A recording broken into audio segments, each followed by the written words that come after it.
recording. Make sure that's all good to go. That is all going main. Henry, whenever you are ready, we are ready. Okay. Well, you all find yourselves back where you were, the three of you who played with me last time. Balren, Mischief, and Lila. You were at the bottom of the mines in the caverns and the Mount Custoff, I believe it's called. Get that correct. Custos. So Mount Custos, you're up there journeying with Sir.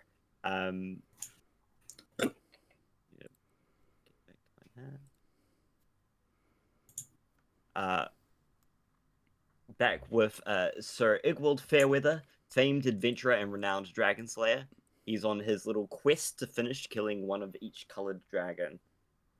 The only one that he has left to go is the red dragon itself. And you're there to slay Ignis Santarax, a powerful adult red dragon who's found their way into the heart of Mount Custos and it has built a lair there, hoarding treasure and raising nearby settlements. You and a band of other adventurers all got together, but were waylaid when all of a sudden you were betrayed from within the group itself.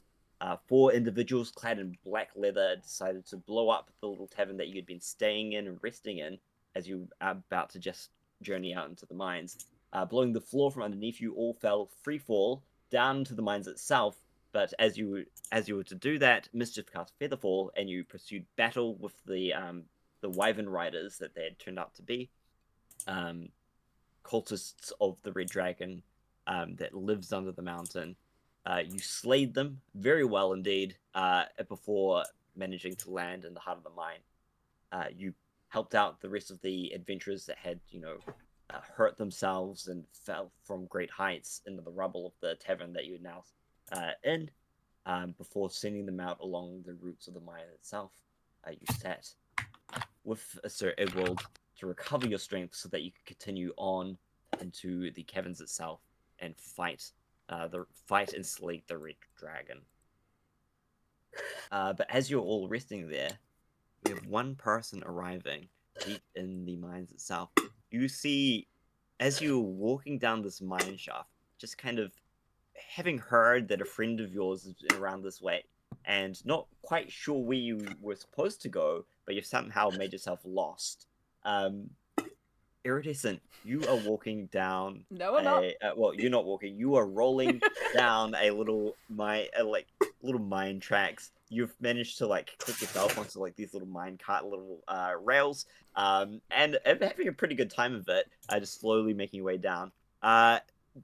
Iridescent, do you have dark vision by any chance? I am a halfling. So you do not. No. So I'm have so you given yourself? so used to looking at the stars at night. Why would I? You don't know. The light always guides me. I'll use the cantrip Druidcraft to craft a little light. I mean light. So you The actual cantrip light. you use the cantrip lights to light up the area for yourself. What is the radius of light? Just so I can. 10, 10?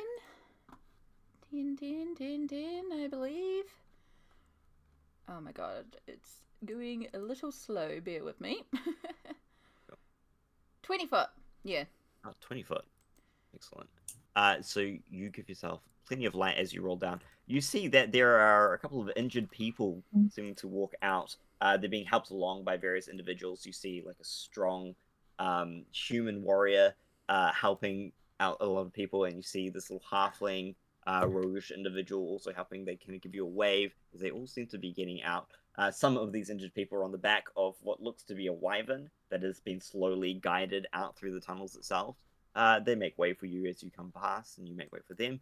Kind of going giving you a curious look as you leave.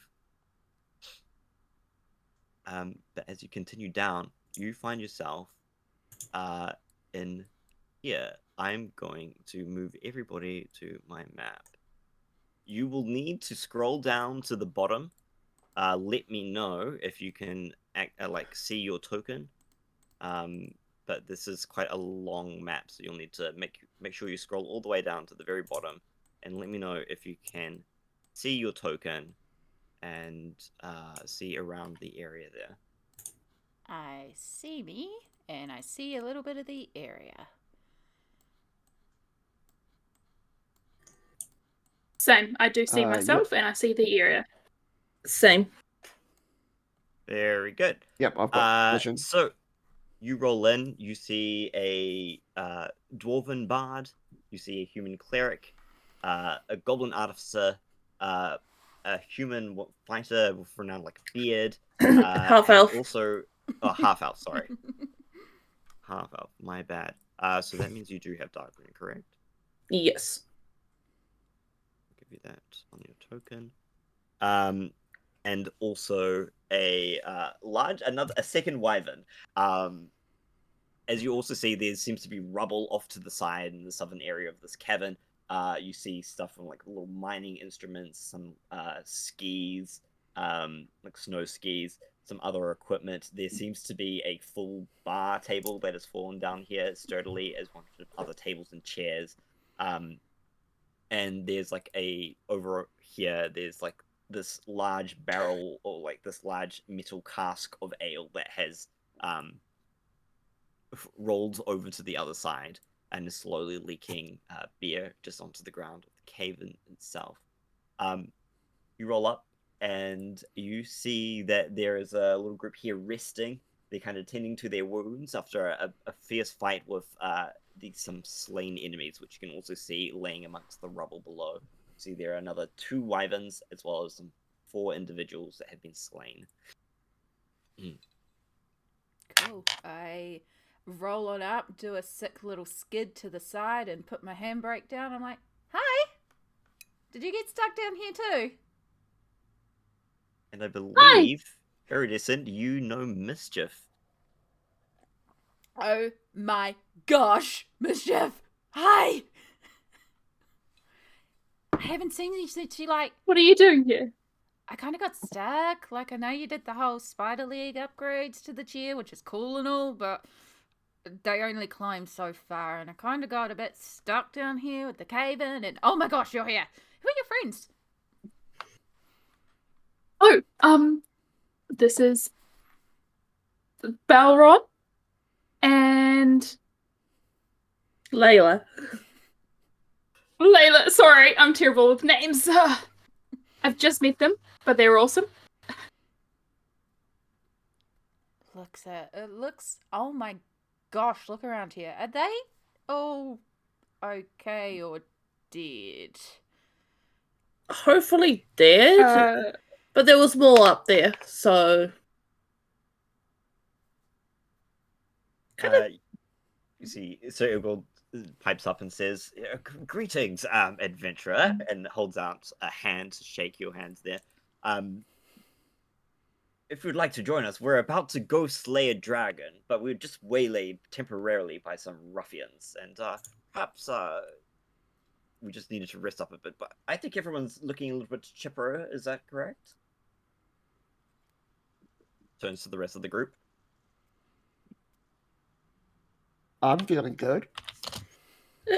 I'm doing well. Gotta say, sore, but just seeing my good. old friend again has healed me all up. Wonderful. Well, are you a capable adventurer here for some little bit of skullduggery, or spelunking and fighting, perhaps? I mean, I know how to take care of myself. I usually kind of go through the galaxies and, this is a new plane of existence, but it's fun. It's not as many stars as I'd like, but it's fun. Well, when we're deep underground like this, it's going to be a little bit hard to see them. But perhaps once we're all said and done, find our way back to the surface in no time. That would be amazing. I'm just really glad that I bumped into Mischief again, because I have ideas for the chair, and you're like the best artificer I know. Very impressive work of art. I'm so excited. Oh, so cool. There's so many cool ideas. Mischief did like a bunch of stuff to this chair, and what you'll see on the little halfling is that she is indeed in a chair, but it has been upgraded several times to have, instead of just having regular wheels, it's got like spikes poking out of the wheels, and then there's like this weird box underneath it as well that seems to be glowing. And then there's a couple like weird things that have obviously been stuck on at some point, and she doesn't roll it with her hands. Instead, there's a couple of glowing, almost like stars at the front of her chair, and you just see her roll her hands over these to move the chair itself. Wondrous technology you have there. So, like, did the dragon hurt people or do No, something? we've yet to get to the dragon. We're on our way there, and things have gone for a turn for the worst. We were attacked by cultists of the dragon, the worshippers, I might say. And they rode wyverns and everything, and tried to attack us. But our good friends here, I think Mischief and Balren, managed to subdue 2 of the wyverns, brought them over to our side. So we have one over here, and he points to the one that's just kind of standing over here in front of the barrels. Mm-hmm. And says, seems to be very happy to just do whatever Mischief wants it to. Right? And otherwise, we're going to continue along these caves. These mines have been, home to other creatures and nefarious things. I believe there's phase spiders, nests of phase spiders coming up ahead, as well as a kobold fortress. Once we get through both of those things, I believe the heart of the cavern is just beyond that. Oh. And we should be able to find the lair of Ignis Satrax, this adult red dragon. Fantastic. Well, I mean, if Mischief says you're cool, you're cool. And, Tamora told me I'm the luckiest halfling around, so you're going to succeed. Oh, luck is a valuable skill to With you have. by our side, we will surely succeed. And Excellent. I like to hear this kind of enthusiasm. Pop the handbrake off, do a 360 and go, let's go! All right. You all have freedom to move around your characters on the map as well. I believe I have dynamic lining active, so as you move your way through, you should be able to see more and more things. I believe all of you but Iridescent have dark vision. But Iridescent, I have given you light, so you should shed 20 feet of light from your light spell that you currently have. Yeah, I have the cantrip at will, so I basically create starlights. Mischief, let me know what you want to do with the wyvern, if you want to keep it around with you. Otherwise, I can have it kind of just trail at the back. But if you would like it to go ahead, it is happy to obey your commands for the moment. I believe you rolled very well in your animal handling check last time. Yes, I must have for you to allow it. But yeah, I think either leave it behind or have it go ahead. I'm not sure if it would obey a dragon over me, most likely. Yes, we did discuss that before. But you do know that you've got a little bit to go before you end up there, Yeah. up where the dragon is, so that will give you some time to decide. I might have our wyvern go ahead to spring any traps. I'll tell it to keep an eye out because I don't want to hurt it. Clearly a creature that is just easily led. Yeah. So the wyvern kind of croons a little bit and then starts to squeeze its way through the narrow passages of the cave. And you get I'll back be following. here. And it just kind of lets out a as it kind of questions what to do next. It's come to a bit of a fork in the road.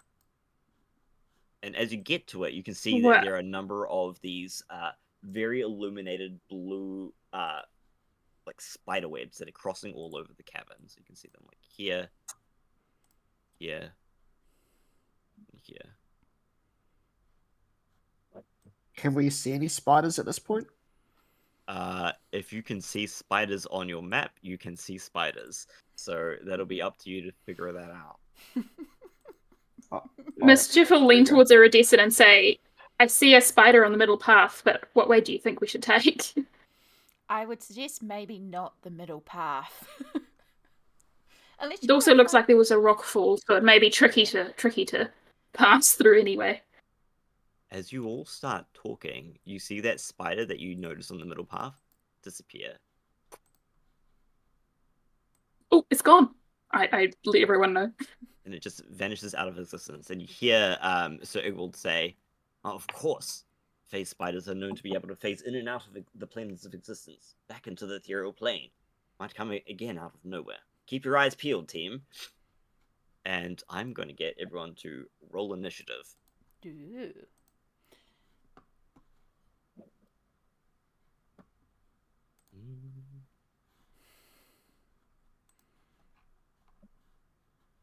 Me. Oh, that's right. I need to do it on here. This is going to... I forgot about this. Because of the thingy. Pop you out. Just having my character sheet appear on the recording for a second there, because I forgot that I needed to have that out for the initiative things, because it has to be done on Roll20. My bad. Oh, it has to be done on Roll20. Whoops. Yeah. I put I still will do that. Yeah. So if you pop out your character sheet, I think it's on there, and you can just click the initiative. Oh, I don't know why. Well, that's a lot better than what I rolled from my D&D Beyond sheet, so I'll take it. Yeah. I rolled better on my sheet. I rolled a 19. Oh wait, never mind. I saw someone else's initiative roll. I actually did roll worse. There we go. I think you have all... We rolled, but I I did think forget it's to click just- my token first, and I do apologise, so it didn't add me to Yeah. the list. Yeah. I can do that again if you'd like me to. should be... Hang on, I can add you manually. Thank you. Thank you. And where's Lila's token gone? This is why we have practice games. Where have you put yourself? I don't know. I can't move my character. Yeah. You've rolled a Um, natural 20 on stealth, so Yeah, stealth you easy. rolled a natural 20 for stealth, and I do not know where you went, so I'm gonna re-add you back onto the map, see if that fixes things. Oh no, Lila's a phase spider. Hang on. I'm just going to exit game. And then pop back. You back on. And then out of the plane of existence, just like the spiders.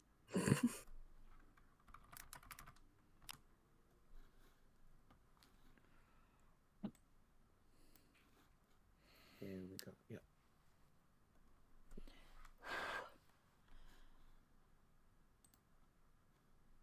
There I am. Yes, I've added you there. Can you move yourself? Yep, there you go. Yep. Sweet. Cool. Initiative. I originally rolled You rolled a 10? 21. Oh, 21? Okay, Yeah. I see it. Yep.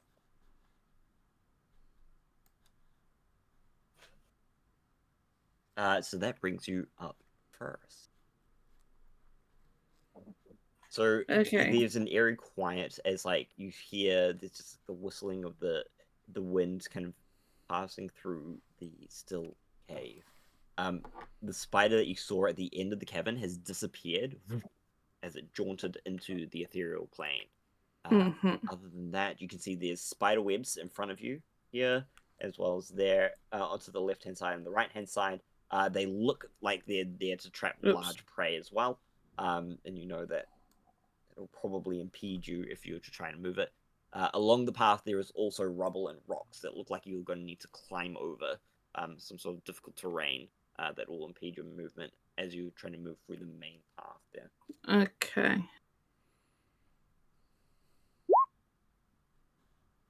Right. Is the wyvern as well. It's kind of not sure what to do as it looks at the different spider webs, unable to really proceed further. Okay. I'm...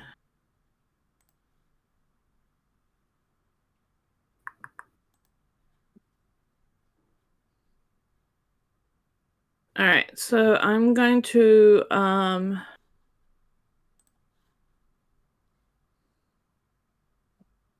move up to here, just so I can...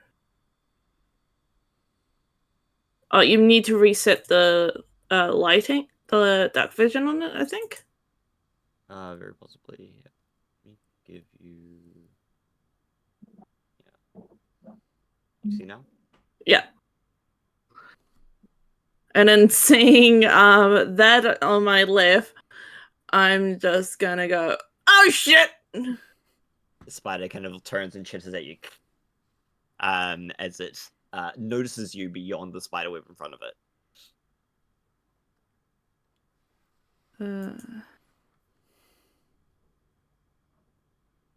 And I'm going to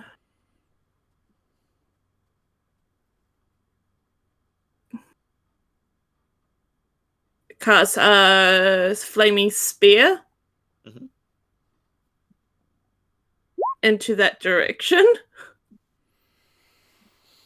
And so there's a flaming spear appears right on that spider.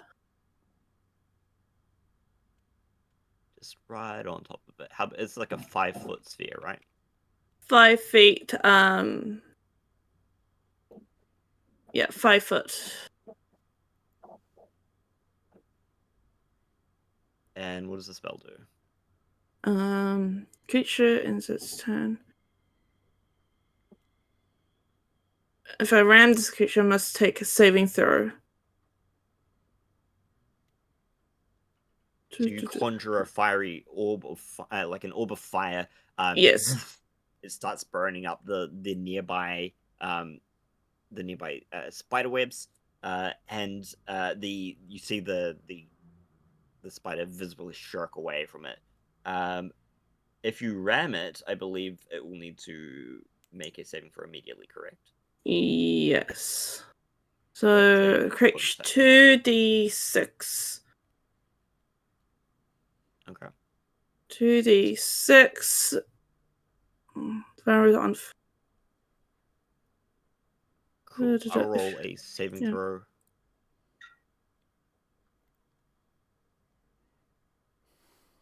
Uh, 11 fire damage. The spider manages to like walk its way up onto the side as it just gets grazed by your fireball as you move it down the path. Okay. And it will take half the damage, I believe, on a Yeah, successful so save. 5. Okay. And I go, spider! Spider, big one! And is there anything else you'd like to do on your turn? I believe it is a that's an extra.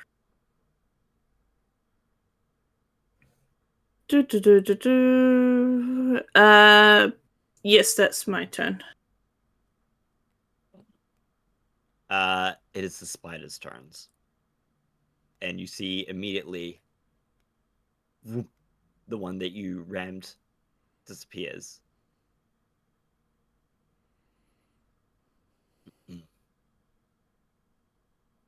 Okay.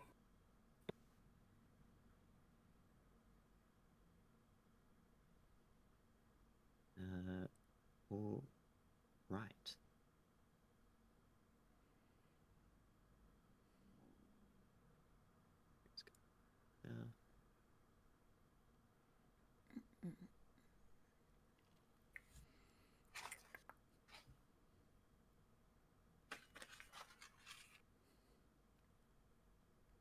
You hear the scuttling around of legs scraping against the stone walls, but you don't see anything happening. It seems to be echoing in this transparent kind of echoey sound, as if it's happening close, but also very, very far away. Yeah. Then all of a sudden, you see something spring out just from behind you, Lila, as you're looking down the path where your flaming sphere is kind of illuminating the passage down there. From behind you, you hear as jaunting back out from the ethereal plane.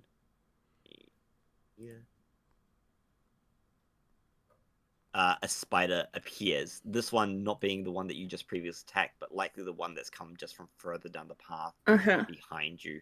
And it is going to attempt a bite attack on you. Okay. Seeing I'm going to use a reaction for warding flare. So when by a creature within 30 feet that I can see, which they just appeared, I can use reaction to impose disadvantage on the attack rolls. So as you spring around, shining a light in the eyes of this spider, it shrinks back, and its fangs narrowly miss you as it misses its attack against you. Okay. The other spiders scuttle around behind the scenes and do not reappear. Bringing up to Sir Igwald's turn. He's going to move through and just use his action to slash at the spider webs to get over into this path over here, freeing it up for you guys. He says, "I'll cut through the spider webs. It looks like there's some more further down there, but I can't see very well. Iridescent, if you could bring that light up for me, that'd be wonderful." And that brings us to your turn. Iridescent, one of your companions is being attacked by a spider further up. This large wyvern's kind of in the way, and Sir Igwald has gone down the path down to the right there, slashing at the spider webs there. Yeah. So as a halfling, I can move through spaces of creatures larger than me. So am I going to be able to just roll on through, basically? Yeah.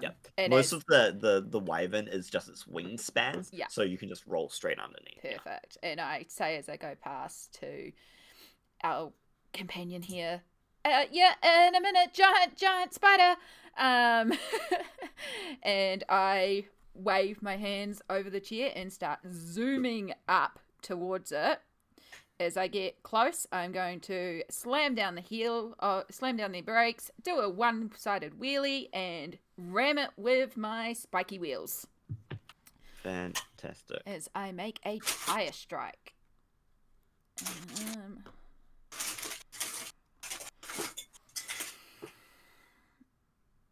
Oh my gosh, I'm so slow. I'm so sorry. This computer is having a little bit of a fit right now on D&D Beyond. I wonder if I can roll it on my phone and it'll send it through. Probably not, but it's what I can do. If you can roll it on your phone, just tell us. That would also help as well. Okay. Yeah, because the whole thing has just frozen, and I do apologize. That's right. I've made a massive map, which probably does not help with your CPU usage. Yeah. That's all good. Right. Actions. And we want the wheelchairs are at the bottom. We want the so we will do the wheelchair ram first, which is a +7 to hit. Mm-hmm. So that is a 19. 19 definitely hits. Fantastic. Your spiked wheels slam into the chitinous armor of these fade spiders. You see it just kind of splurt out blue blood, kind of twinkling in magic. Nice. So they take 5 points of bludgeoning damage.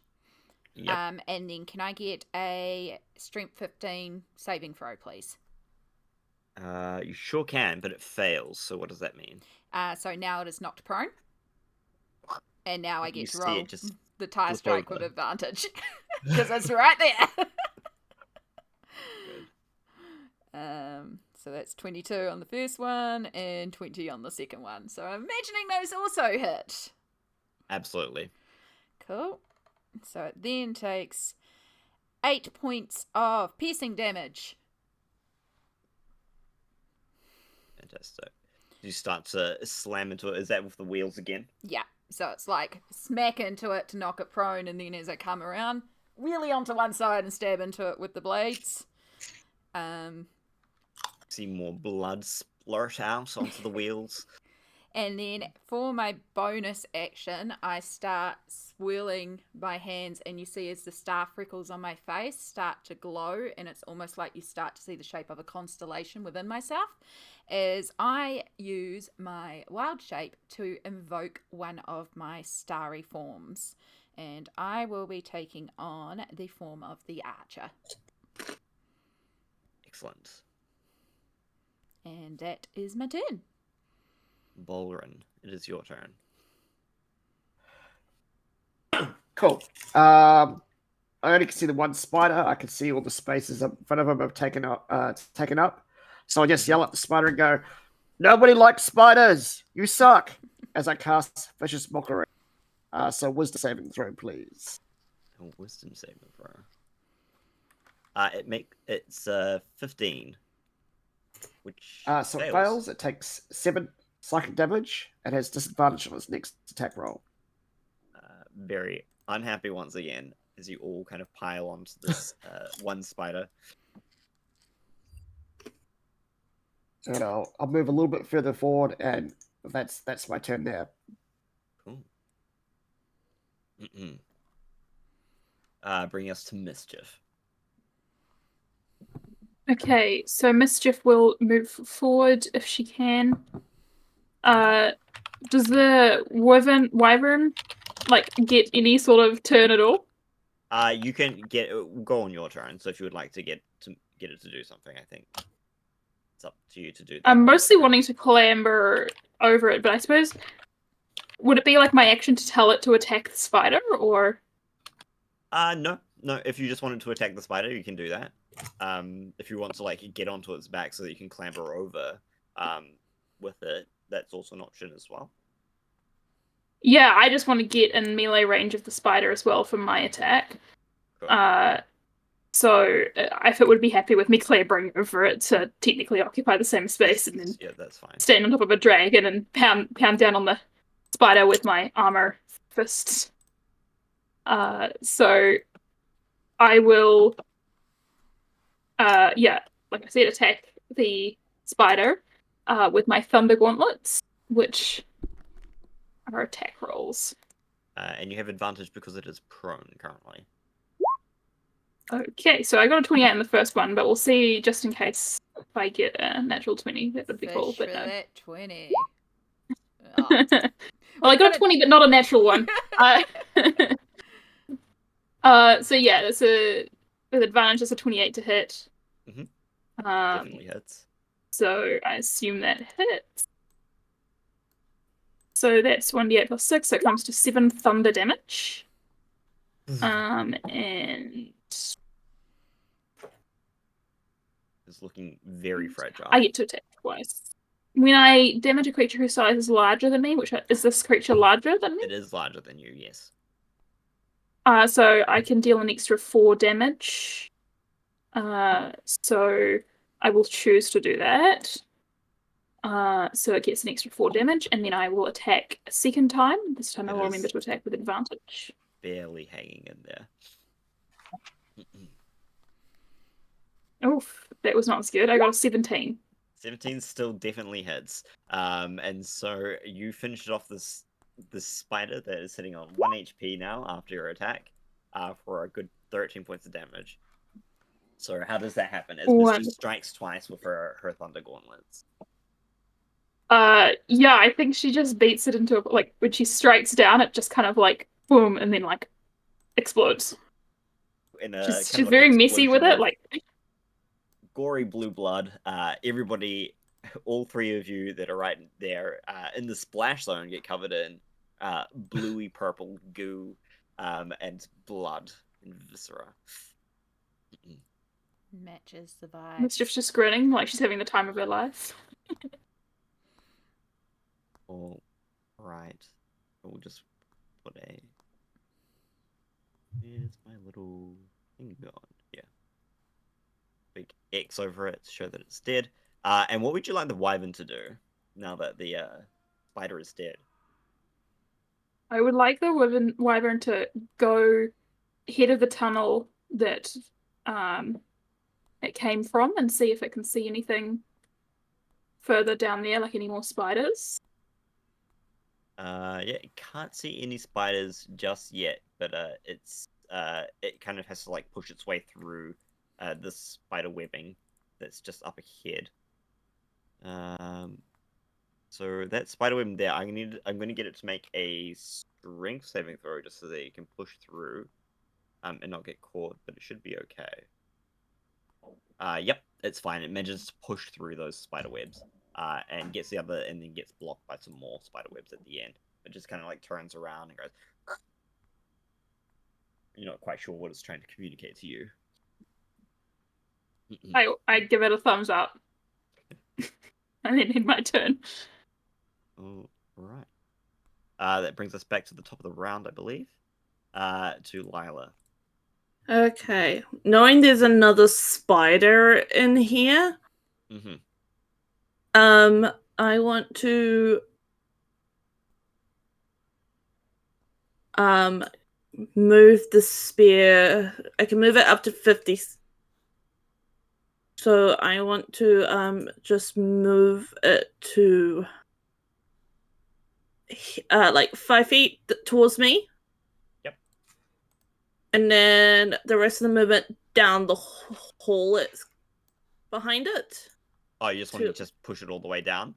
Yeah, kind of like it just like trying to smoke out any more spiders. Yeah. Because I know you see it start catching all these different webs on fire as it pushes down through this corridor. And it gets to a point where you can you still see it? Yes, I can see a little bit. Yeah. So it gets there and it seems to like fork in two directions of where it can go. Okay. I'm gonna use part of my movement to see if I can spot anything else, but I do warn the rest of I say back to that. There's still one more. There was only one. I think there's another around still. And before you see the path actually splits, it still kind of curves around to the right there, just beyond your flaming sphere. But it also looks like it's opening up on the left-hand side to a little bit of like a cavern opening. Okay. And just, I think, out of the edge of your vision, you can see this kind of white, pearly sheen of what looks to you like bones. Okay. And I'll just communicate what I see as well. Just like, found a room, I think, with bones. That's a good omen. So you have used your bonus action to move the sphere? Yes. Bonus action and my movement. I haven't. So you still have an action. Yes.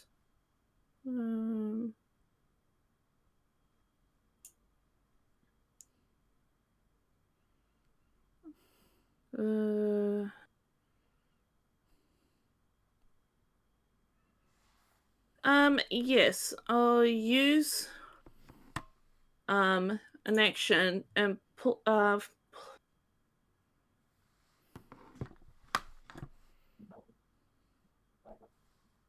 cast dancing lights from my ring of shooting stars. Okay. And make them go into the room to light it up. All right. So dancing light makes little lights. How many lights? Yep. 4? 3. 3. I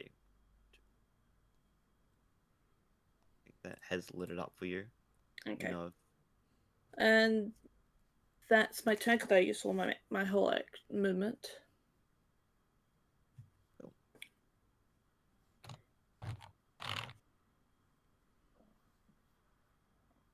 That brings us to these face spiders' turns.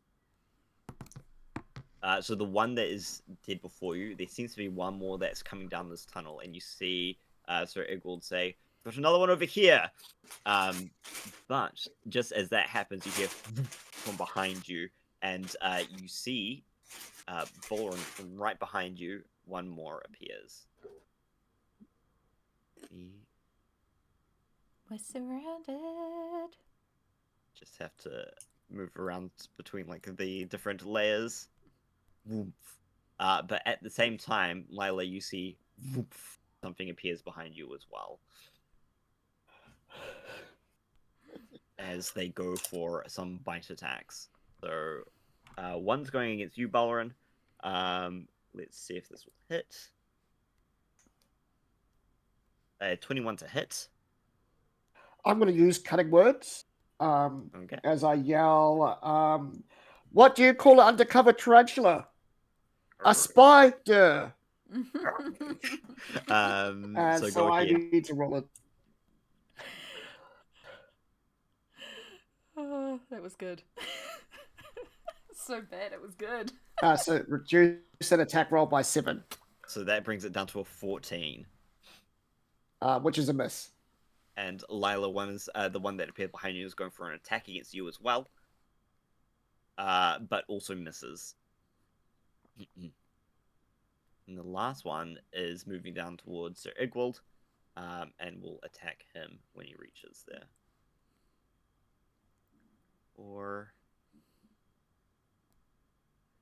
But will also miss. As you see Sir Igwald kind of defend with his longsword that he has with him. They all seem to have appeared, failed in their attacks, whiffing greatly.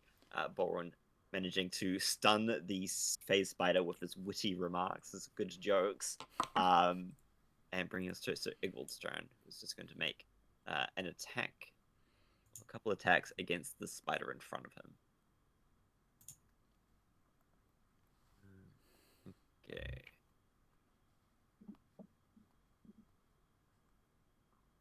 With 2 hits, dealing, he swiftly slices into it, dealing 2 deep cuts, and injuring the spider greatly.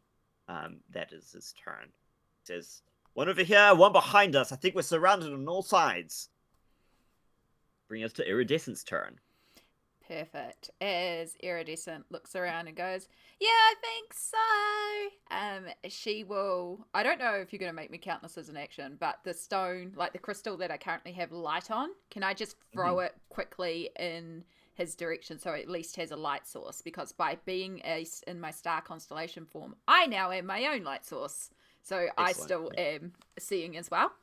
So you just I'm not even aiming it. I'm just biffing it away with one hand as I start to weave my hands, and you see me start to pull out the stars from myself as I use my bonus action to make a ranged attack using my starry form of an archer. Very cool. So I will go for the one behind Balren. And let's see if I can get... Yes, I have a mouse. And I get a +9 to this. So that's 25 to hit. Easily hits. Cool. And then it is 2d8 plus 5. So that's 19 points of some form of damage. Radiant what does damage. that look like? So it is starlight. It is pure starlight, but in the form of an actual arrow, as if I was the archer celestial star body that has taken on this form. So an archer of pure starlight shoots out from Iridescent, as if drawn from a magical starlight bow, striking into the phase spider right behind you, Balren, dealing a big chunk of damage to it. This looks like to be the one that was burnt earlier by Lila's flaming sphere and is already damaged. Fantastic. So let's continue stacking on there, because I still have my action, and I would like to use a spell for my action, because I can as well. I love the stack of this build. It's ridiculous. I would like to Guiding Bolt it up the bit. Excellent. And I will just do that at level 1. Cast it on my phone, because that is one action. That is another +9. D20. Nat 20! Critical hit. Frick yeah! This is 8d6 radiant damage that the spider's about to take. Would you like me to still roll it?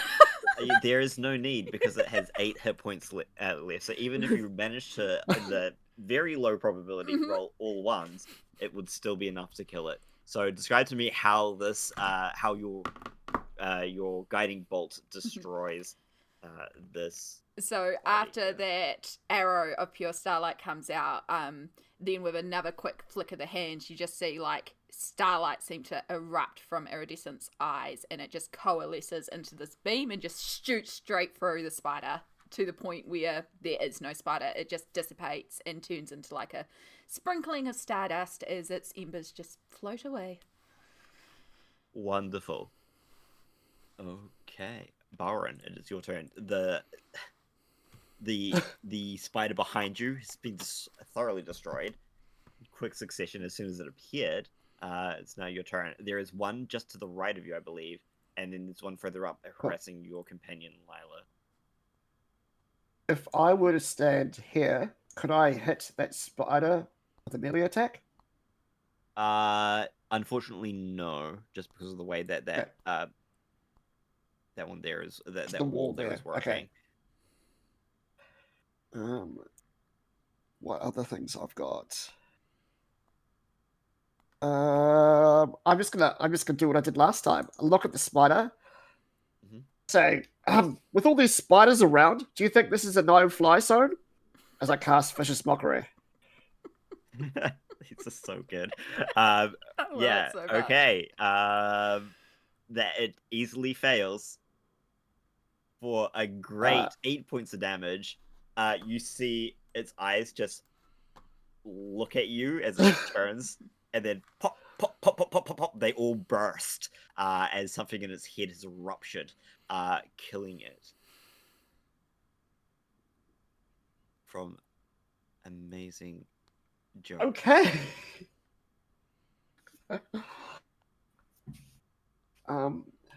I guess I'll take another step forward, and that's my turn.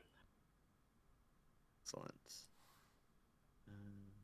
Just Mischief. Okay. I will just double check. Yeah. Mischief is gonna try and squeeze forward past this dead spider towards the one threatening Lila and try and beat it to a pulp again. Great. Yes. Go ahead, make your attacks. You are flanking it with Lila as well. So does that mean advantage? That does mean you have advantage, yeah. Okay, once more, I forget about the advantage on the first roll. So that comes to 23 with advantage. Easily hits. And that is 12 thunder damage, I believe it is, yeah. And I have a second attack. 22 to hit. Yeah. 22 and also hits. Yeah.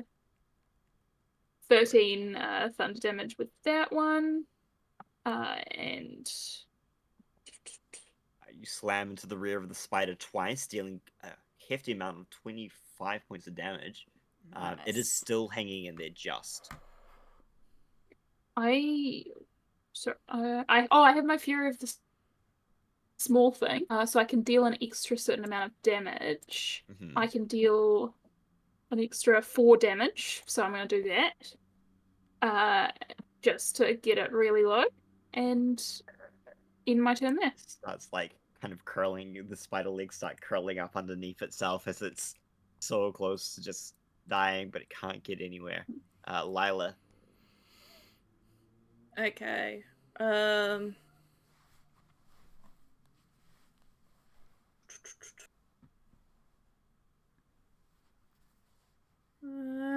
And I'm going to grab my...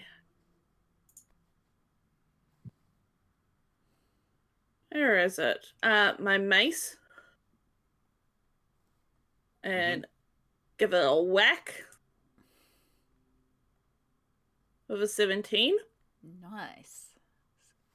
Wonderful. That will definitely hit.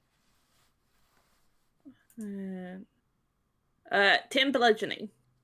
As you slam in with your mace, how do finish off this last remaining phase spider? Seeing how it is very low because of Mischief, I just... instead of going fully down, I twist my body to do a full-on spin and whack it to the side of the head. Wonderful. You just smack it into the side of your head, and it falls to the ground. Its little legs curling up around it, bringing you to the end of combat. There's still spider webs kind of just generally around, as you look through these different paths. But you're free to move your characters around on the map again. Just climbing over any spiders as you need to. Okay, I'm gonna go back into this room and have a and look. using your like flaming sphere, you're able to clear out any extra spider webs. You can see if your dancing light is filling up the room itself. There seems to be the bones of other, people who have been down here, looking around. Perhaps you see remains of like clothes and leather, just tattered as they've been eaten by the spiders. There are a couple of cocoons sitting up on the walls, and if you were to open them up, you would find skeletons of more dead and liquefied people. But also in the corner, you find a chest. It seems to have just been guarded by these spiders as well. I'll use before my flaming spear fizzes off after the minute. I'll just use it to clear any more webs and the cocoons as well. Yeah. Before letting it fizz out, but keeping the dancing lights up. Great. You do that. Would you like to clear down the path as well, or just in the room? If it still has time, then the path as well. Cool. I'll just assume that you've done the path as well then. Excellent. And how would the rest of you want to move around? Is anybody hurt? Does anyone need healing or anything like that? I've got about 9 minutes remaining on this bad boy, and I can do some free healing while I'm all sparkly. I'm a bit low from the fight that before we met you, so I would not mind a bit of healing. Come on in. Come on in. Yeah. Alright, let me pull up my spells, because you'll see as you come near to heal, I shift, and before where you might have seen the outline of someone holding an archer, I'm now appearing to hold a cup that I offer to you in celestial form, as I will free switch my starry shape to the chalice, which will allow me to do cure wounds for 3d8 plus 10. Woo! Oh, wow. Yeah. I'm telling you, Star Druid's freaking amazing. Very cool. Sounds like a concept I'll be playing next game. I might play.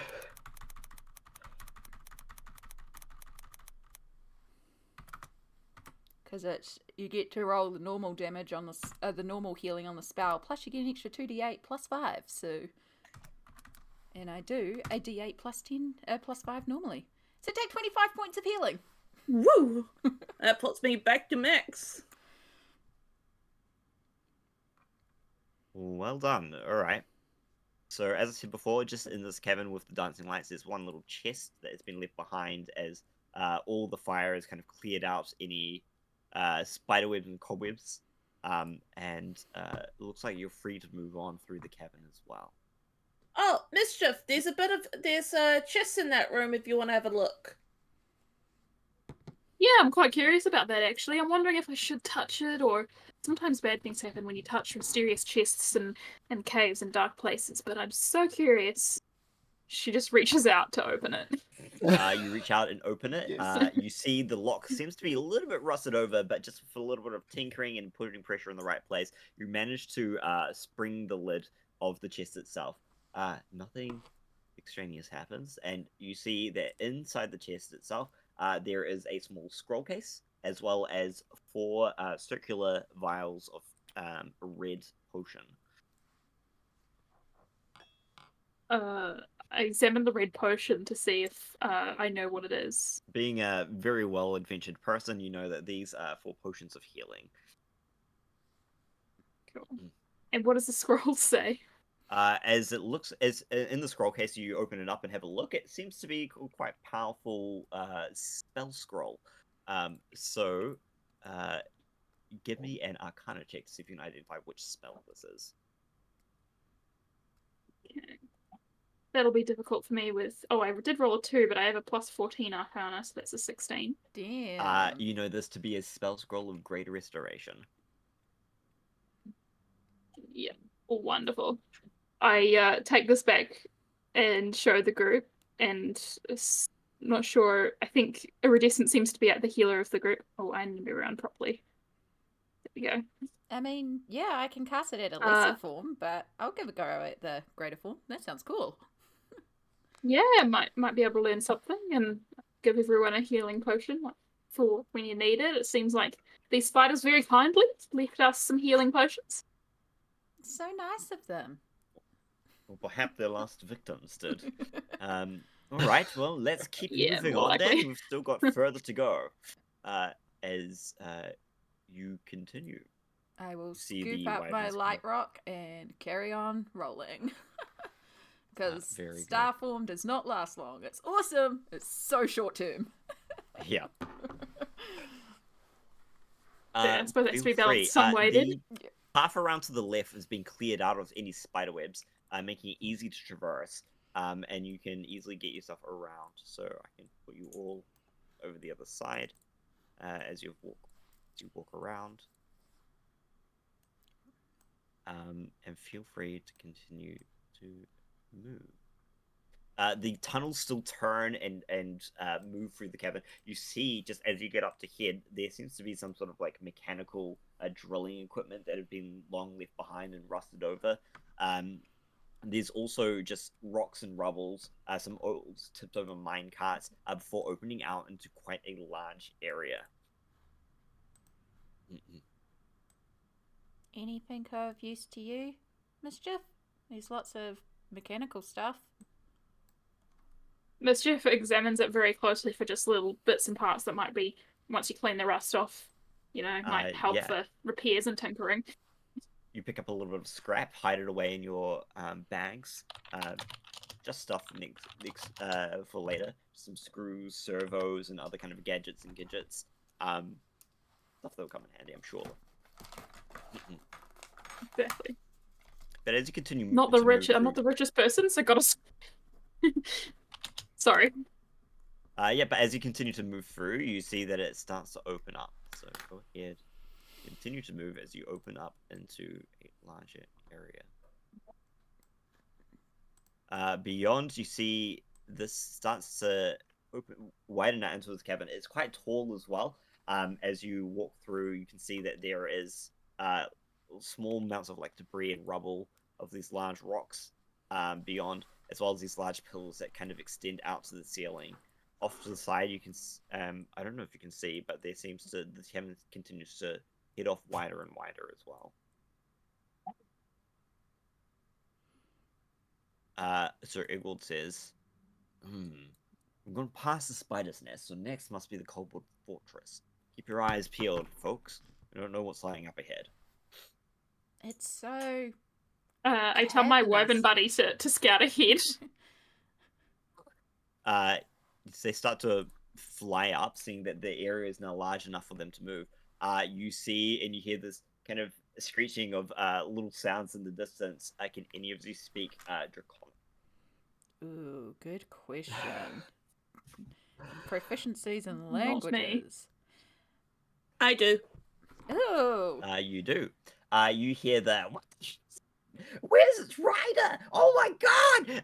Fire! Fire! As you hear the plinking of little arrows being shot at the wyvern itself. Oh, I love them. Keep talking in their voice. It's adorable.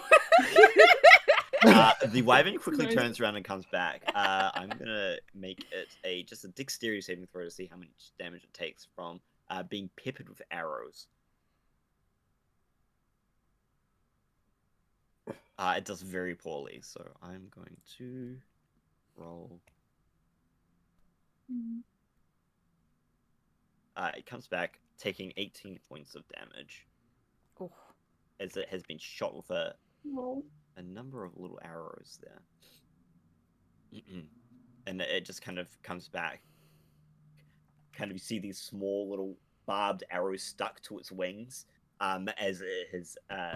what looks to be these small-sized arrows that come from like a short bow, and probably from a small creature as well, off in the distance further north of where you guys are. But in the distance, it's hard for you to see where that exactly has come from as well. Mischief was like, "I'm so sorry, I sent you into danger," and she feeds it a bit of ration as a treat, like not to heal or anything, just like, "You did good, boy." Yeah. Yeah. But Right. Well, haven't they're over there. Yeah, it seems to be further north. There's some sort of small encampment of, oh, must be the kobolds, says Sir Egwald. And the fortress must be just further ahead. Must have people placed on whatever outposts that they have there, firing little arrows. So take cover where you can, folks, and let's see if we can get close enough to get ourselves in. So these boulders, are they large enough we could duck down behind? Yes. So these will act as cover and impede line of sight from anything that's further north from you. And these large stones areas here, the ones that are blocking line of sight, extend all the way to the ceiling as well. Right. So that's probably a good I time think to I'll gap it to mention. the nearest pile. Mention I also have spell sniper and ignore cover. Oh, wonderful. So some of you get behind cover. You hear, there's definitely things down there. Look, you see the glowing thing over there in the distance. You hear all this, Lila. As the rest of you hear this kind of chattering of like, what's it? As they start speaking in Draconic, which you don't understand. I am going to move these guys a little bit. As they kind of try and see if they can see where you guys are. But I check my ranges. I think most of you are out of their sight lines right now. These ones over here, it can sort of start waving up the other of them over, but yeah, it's finding it hard to see. As you guys start to move up, you can see if you're able to see this like wall here. That is a large scale kind of palisade wall extending 60 feet up. You can see that there is this kind of encampment of what looks to be small little shadows peeking over the edge of a with little bows. They're just kind of peering over, giving themselves like a good amount of cover, but also just kind of hoping to rain down arrows on you. I will get everyone to roll initiative once more. As I kind of spot those of you that have gone for cover over there and said, waved over and said, as they are about to fight you. So let me quickly clear. Oh, my apologies. I already rolled and it updated with the total already. Oh, you can does it update them instead? Oh. Yeah, if you click on your token and then you press the initiative that pops up at the top left, it will update with the initiative. But I got a better initiative, so that's fine. You can take it down and leave it as is. I'm not worried. I rolled a 2. Oh. I was gonna fireball them. Just. Aww. I don't quite have fireball, but I have some other stuff that we could do. The reason I took spell sniper, it doubles your spell range, so distance is fine.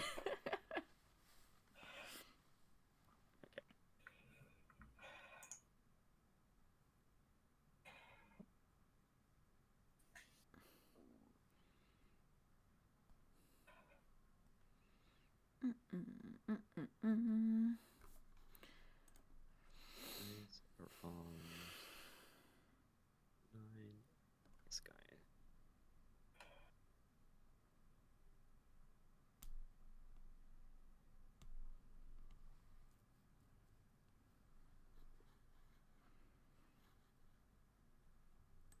All right, Iridescent, you are up first.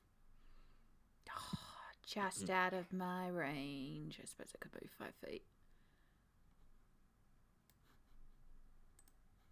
I will ever so slightly move myself just a little bit so that my entire friends in the party are hit by this, as I will once again make the lights glow, but this time it's more like a radiant light pastel glow, and you feel yourselves start to glow a bit as well as I cast Aura of Purity around all of you. This will, as long as you are within 30 feet of me, you can't become diseased. You're resistant to poison damage. You have advantage on foes against effects that may cause blinded, charmed, deafened, frightened, paralyzed, poisoned, or stunned. Nice. Very cool. Yeah. It's all good. So you are currently glowing pure starlight. And it's so pretty. You're all so pretty. And then for my bonus action, because that's a spell, I don't have my archer form up, so I will do no bonus action. Wonderful. Because I only have one more wild shape till we short rest. That brings us to the one person's turn. Let's see. They walk up to the edge of the parapets there. Let's see. And they can definitely reach, but I believe we had disadvantage. It's the range of a short bow.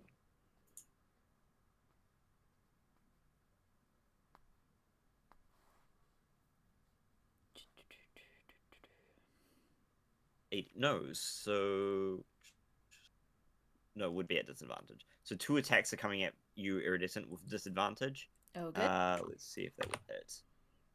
I should figure out what my AC is. That might be useful. For a 18 and a 17. They will both hit.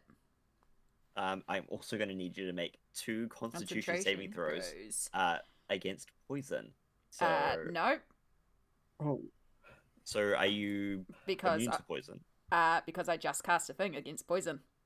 And that makes you immune to it? Let me just pull it back up. Sorry, it's very hard on the Or phone. does it make you resistant? You can't become disease resistant to poison damage. Advantage against foes that can make you poisoned. So I will roll them with advantage. No, it's Constitution saving throw for concentration as well. All right. Right. There's a lot to roll here. You take 10 points of piercing damage. Yep. From 2 attacks, so that's 2 saving throws. Yep. For concentration.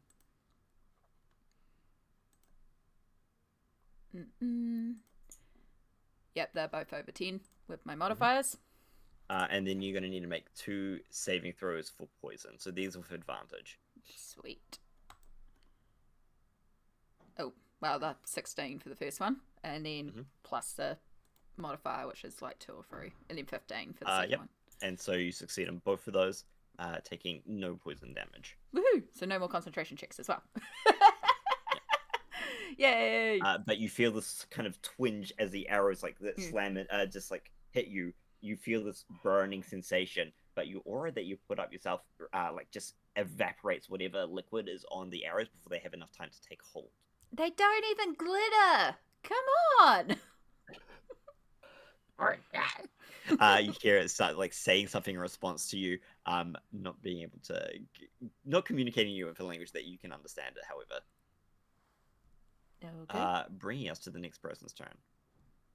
And where did my initiative tracker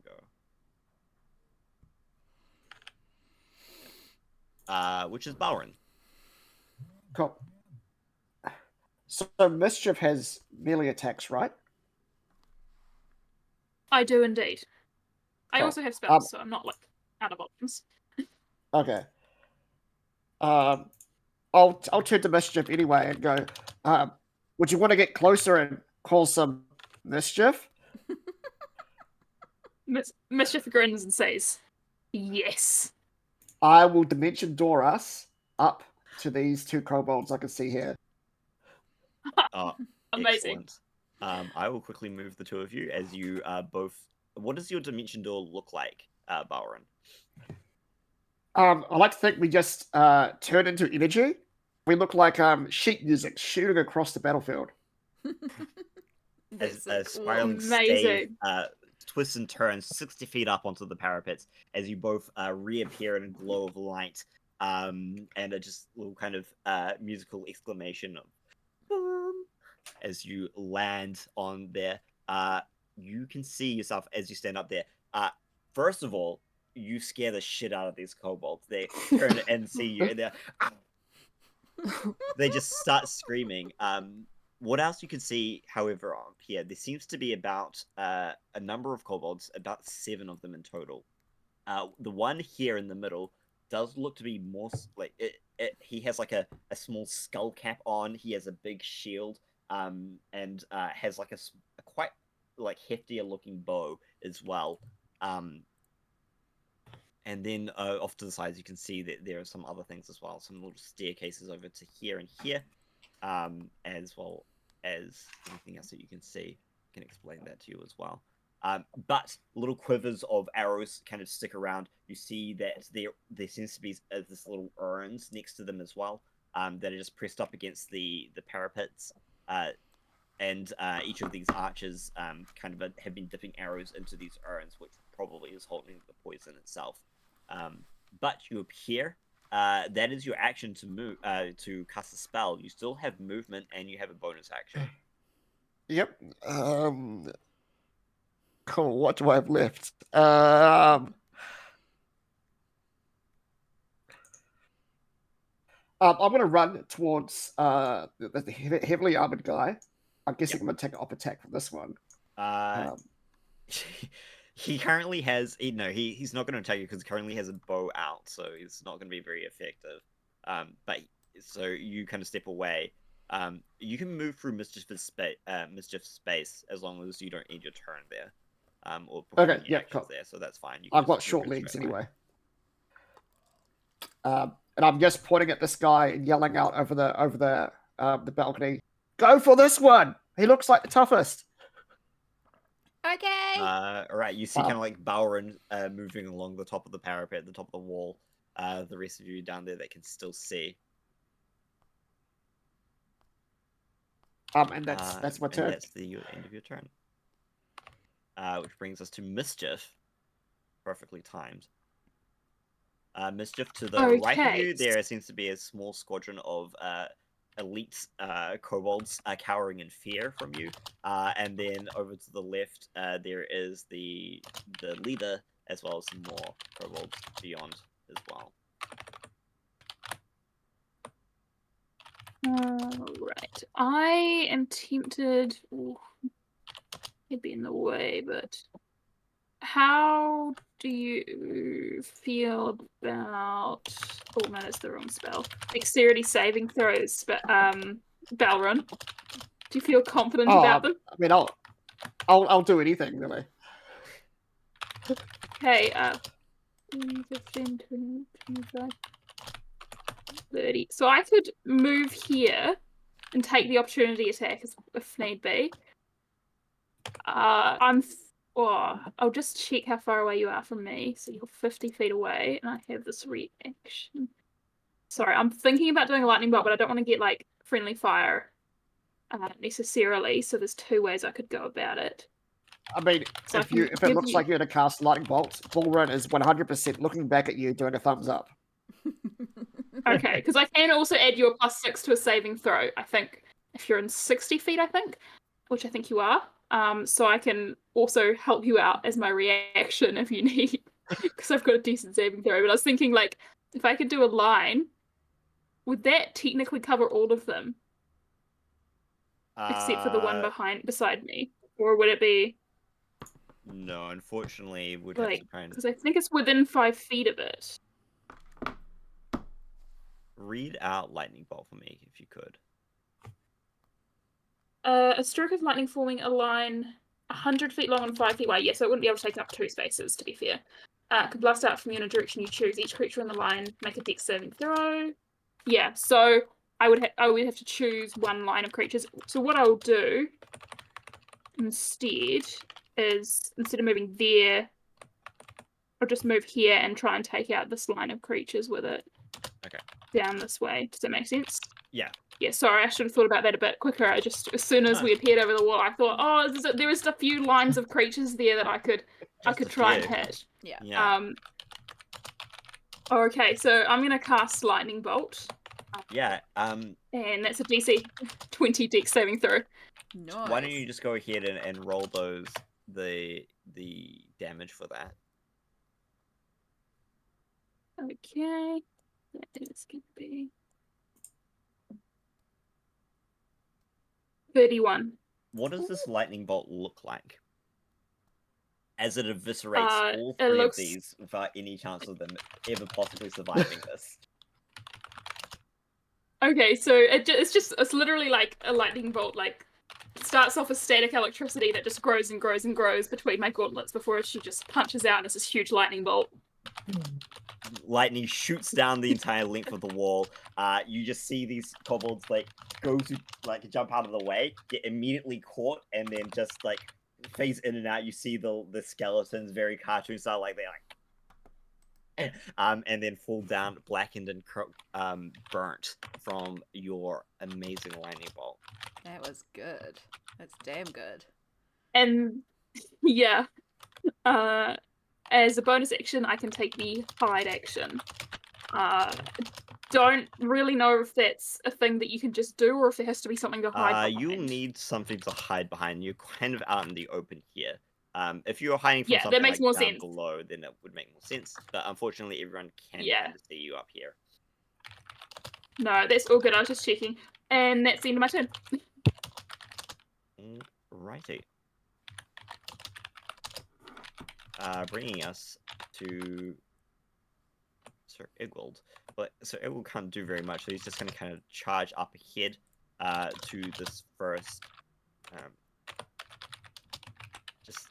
Just to the. He's going to charge up ahead to the stone and get down behind and says, they look like they probably need some help there. I have a longbow, so I can kind of shoot that guy out there, but I don't think I'll hit very well. Let's see how this goes. Pulls out his longbow and goes to shoot the one that Balren suggested we go for.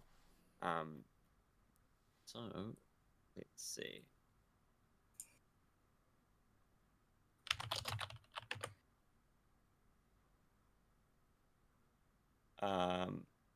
He hits once. Unfortunately, thanks to the cover that the wall is providing this kobold, his other attack kind of hits the edge of the stone wall, just narrowly missing.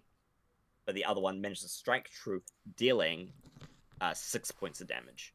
On the one that he misses, as he's going to make that attack, Iridescent is like, it's okay, I believe in you. And there'll be like a little glow of starlight. He can add a d6. As I use my to his other cosmic attack. omens. It's written in the stars. You've got this.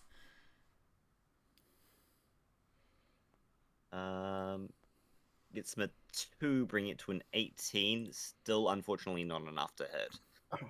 Damn. Worth a shot. Yeah. So close. Yeah.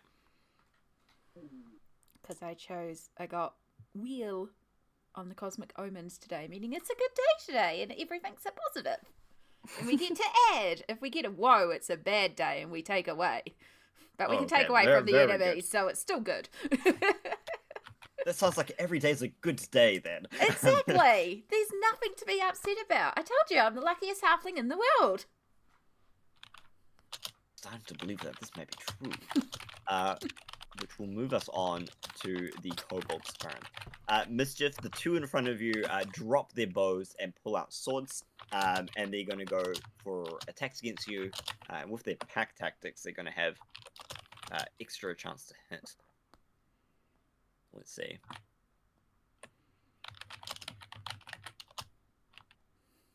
One's a 19 to hit. The other also gets a 19 to hit. I will cast Silvery Barbs as a reaction. Okay, so you can target the one that's closer. Yep. And you're definitely within range. So that will make their attack disadvantage, correct? Oh, it makes them re-roll their attack, or Reroll and use the lower roll. Yes, they must re-roll the d20 and use the lower roll.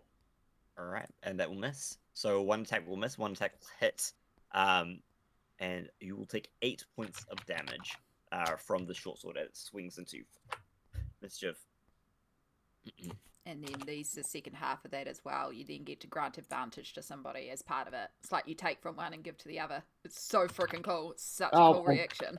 I'll give that to Mischief then. You see the Well, kobold in thanks. front of her goes You like, can give it to yourself as well if you like.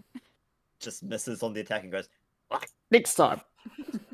as it looked like this strike was just about to hit true. Mischief stealing some of that energy, thanks to Balren's spell there. The other one over on this side is going to just step to the side, over here, and then shoot Balren with an arrow that they still have prepared. Which is a 22 to hit. That all hits. Okay. This is for 6 points of piercing damage, and I'll need you to make a Constitution saving throw against poison. Cool. And being a dwarf, I have advantage.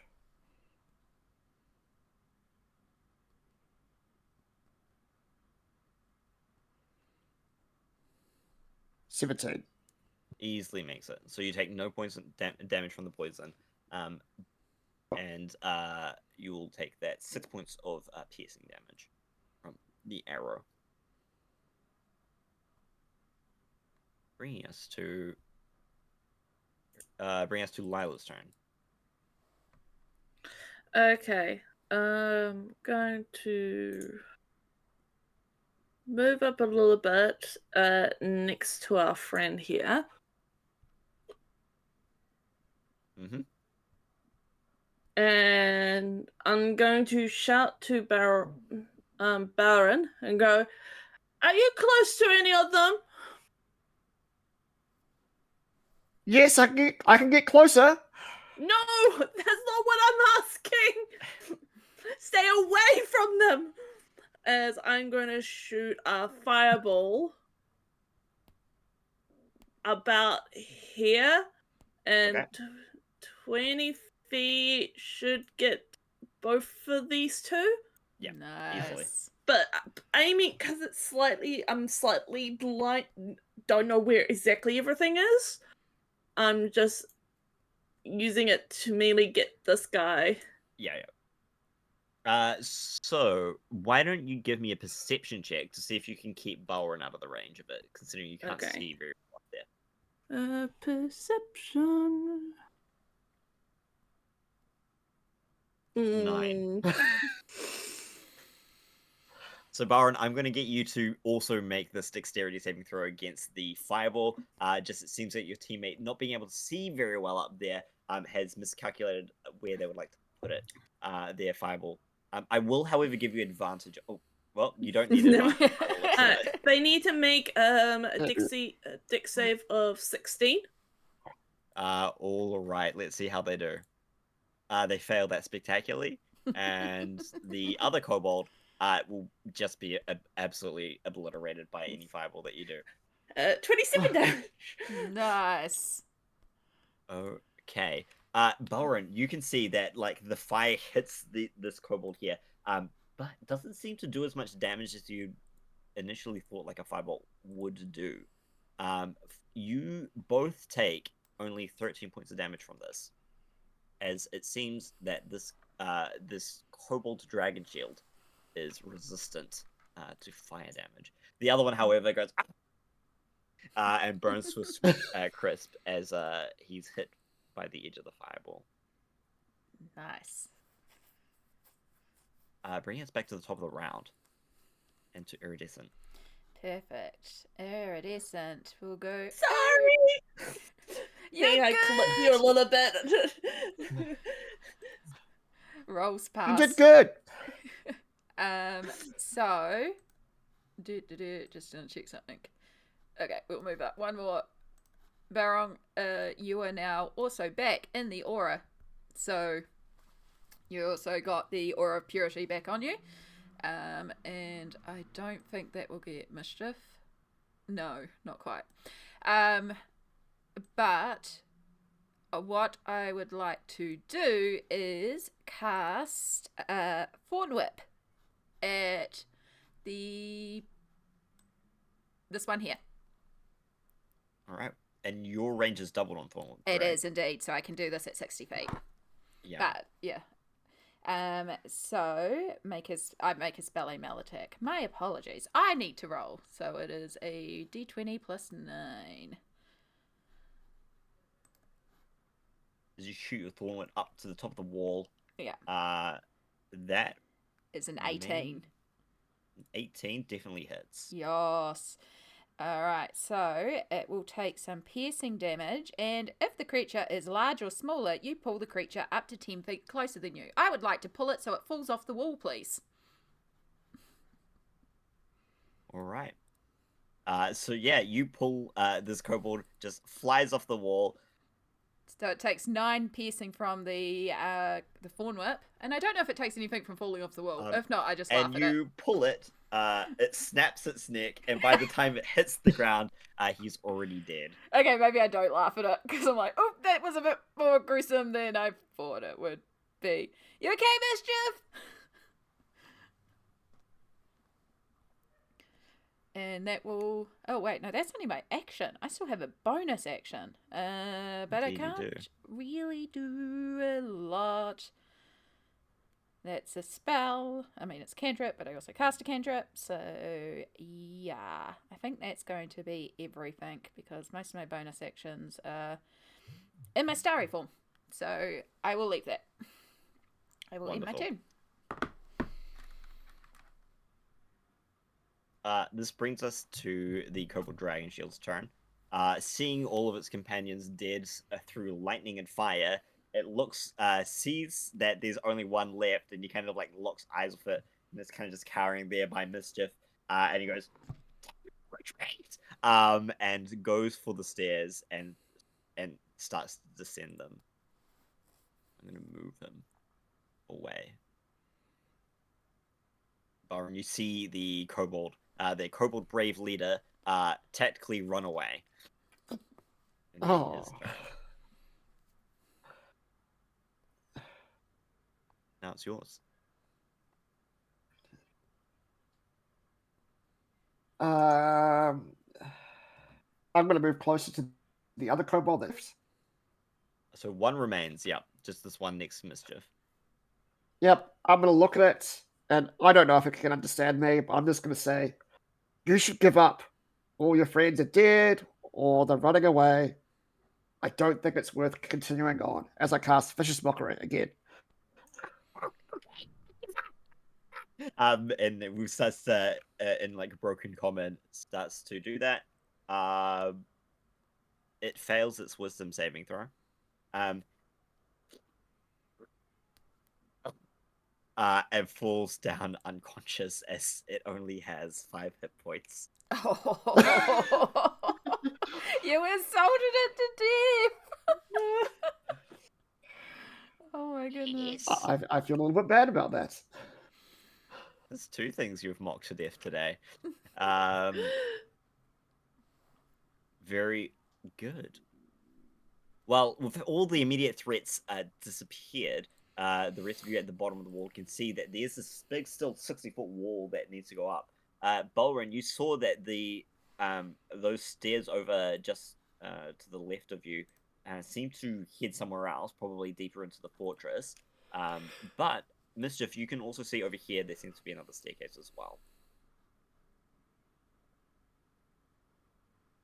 I think it'd be best to go to where they disappeared. The leader disappeared. Of course. So. Yep. But now that you're out of combat, feel free to move yourselves around. Are these stairs that lead up to the this area? Yes, if you went over and look over at the side, you can see that these stairs, the staircase here, kind of winds into the like rock and then back and around, getting up onto the top of the wall. Yeah. Cool. I will start rolling up to the stairs and be like, ugh, I hate these things, and start double tapping on the beacon stone to pop up the stairs like a little bouncy rabbit. I love magic. You can do that. Amazing. It's one of the upgrades that Mischief put into the wheelchair was the effect to tap on the little beacon stones that control it, and it goes boing, boing, boing upstairs. Yeah. And following your lead. You see Mischief take out a notebook and write down notes on how well that's going. And following that, Sir Igwald will also follow you up the stairs as well there. And that just leaves Lila as well. Lila, are you going to follow the rest of them up? Yes. You coming, Lila? The wyvern comes to the top, but it looks like these stairs are going to be... It's not going to be able to get through. So it kind of looks to you, Mischief, and goes... "Rrr." As it kind of looks towards the thing. It doesn't look like it can further... it won't be able to enter the fortress, like the inside of this area. I just look at the dragon and I say, to the wyvern, and I say, you've got the most important job. You've got to guard the entrance. And it will nod and sit on... it just sits itself down on the other staircase. Just blocking its little butt, blocking the stairway there. As you guys are able to move down the other, should you wish. On my way past, I like give it a wee pet, say, good boy. Just kind of croons, happy. The rest of you have a staircase that seems to just wind around in a very quick, a square staircase. It leads down 60 feet.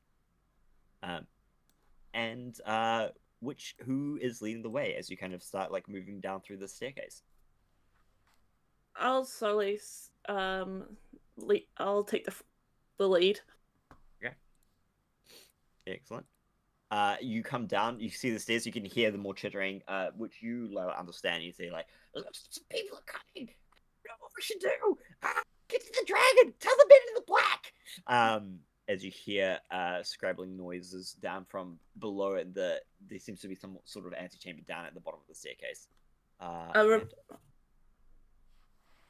I repeat what I heard back to the rest of the party. Well, So they know we're coming, and apparently these dragons and black people in black cloaks also down there.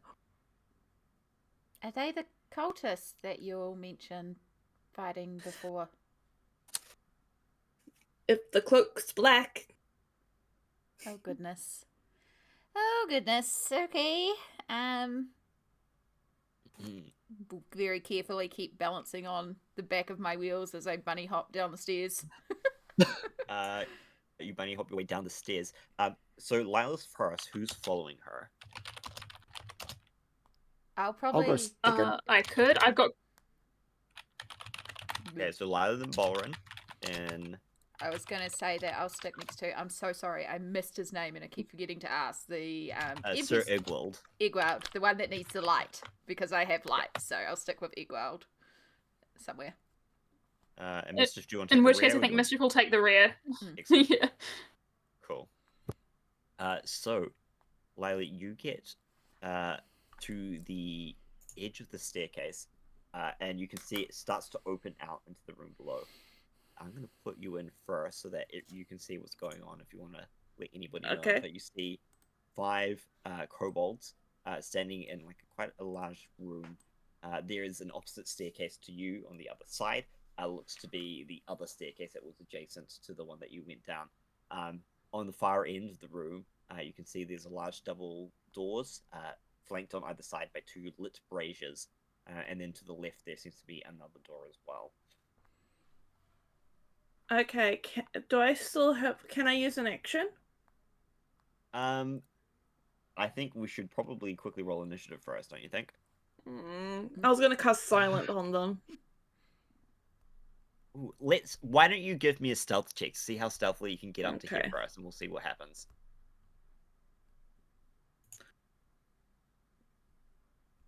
Okay, so that's a 14 because of your heavy armor. Yeah. Let's see. I Can think I you actually beat help all her? of their passive perceptions. You may Can I not guidance even myself need as well? to. Let's see. Can I guidance myself? Yes. But you actually managed to beat all of them, so you were stealth at this point in time. You got there. Okay. They're bickering amongst themselves. You have a chance to cast your one spell. Okay. Yeah. ninja spells. So silence. Yep, silence. Okay. So that is a 20-foot radius sphere, right? Yep. So I wanted to get all of the whole lot of them.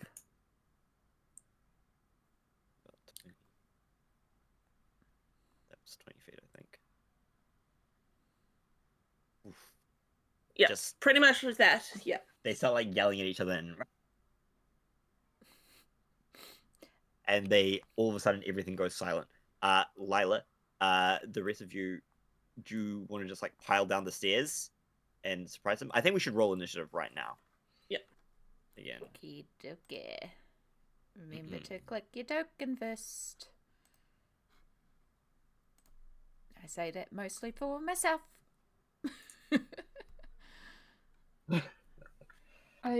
There we go, it updated. Yeah.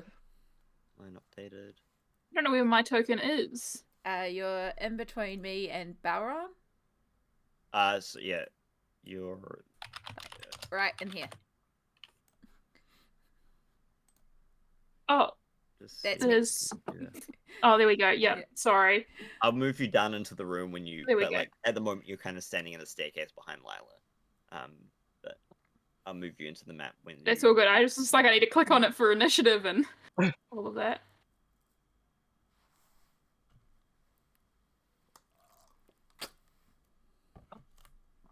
Yay, it updated.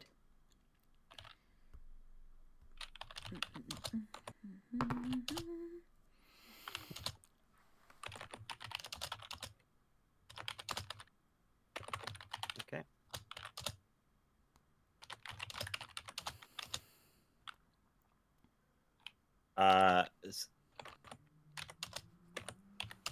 Sir Igwald is just gonna have to wait while you're all kind of standing in this like small little stairwell. There's not much he can do, but he'll make just like a reaction to Halter's move action. So as soon as the rest of them you move through into the room, he will follow afterwards. And that is his turn. But Iridescent, it's your turn now. I guess I'm in the same boat as well because I've got to wait for Balren to move basically because he was ahead of me. So Unless I you have will. any other ways? Yeah. Yeah.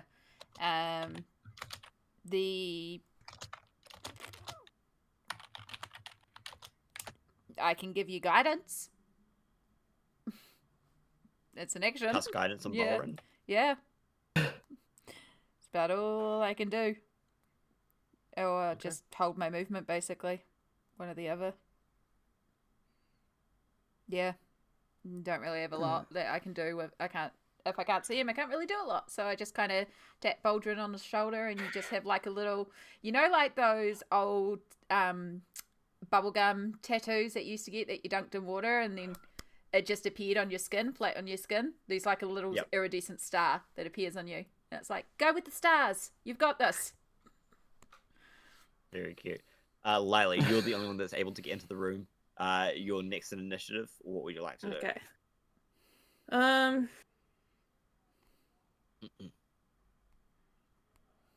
Let's see. What can I do? I'm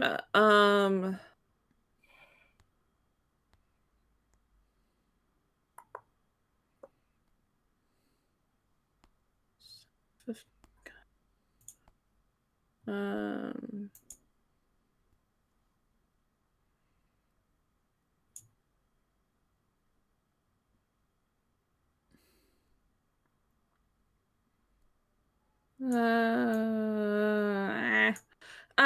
I'm going to move away,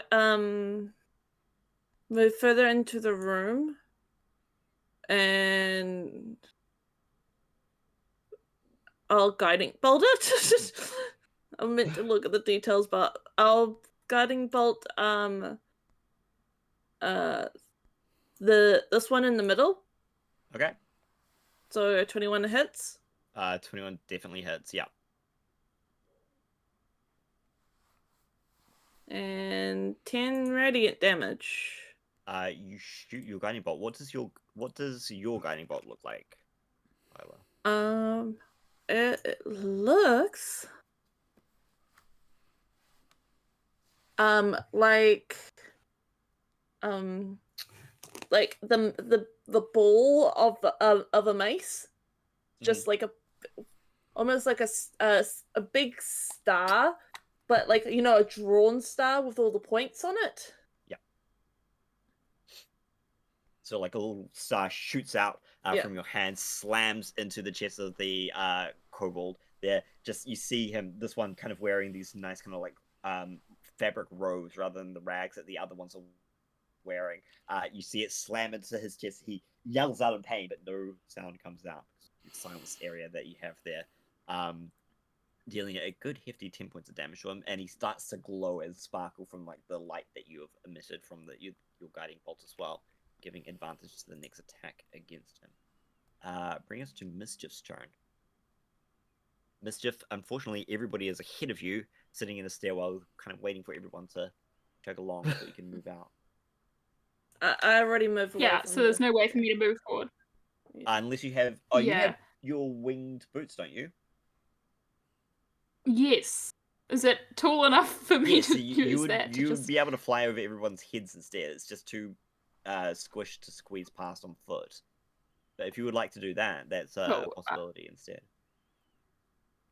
And is that like a 60-foot stairwell? Yeah, but you're already like halfway down, so your movement would get... Oh, okay. Okay, well, I'll get into the room, but remain, if I can, hovering so someone can so I'm not blocking the stairway. Does that make sense? Like, so that because I managed to float above everyone else so that people can get past me. Yeah, you should still have 10 feet of movement, I think, because you're just 1, 2, 3, 4.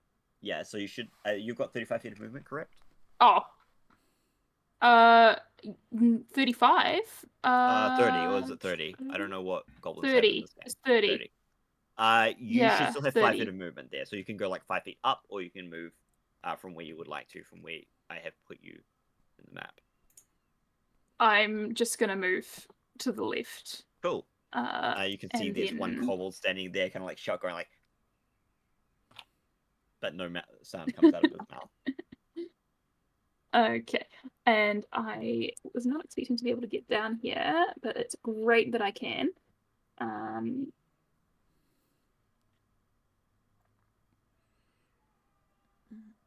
Okay, half as much damage.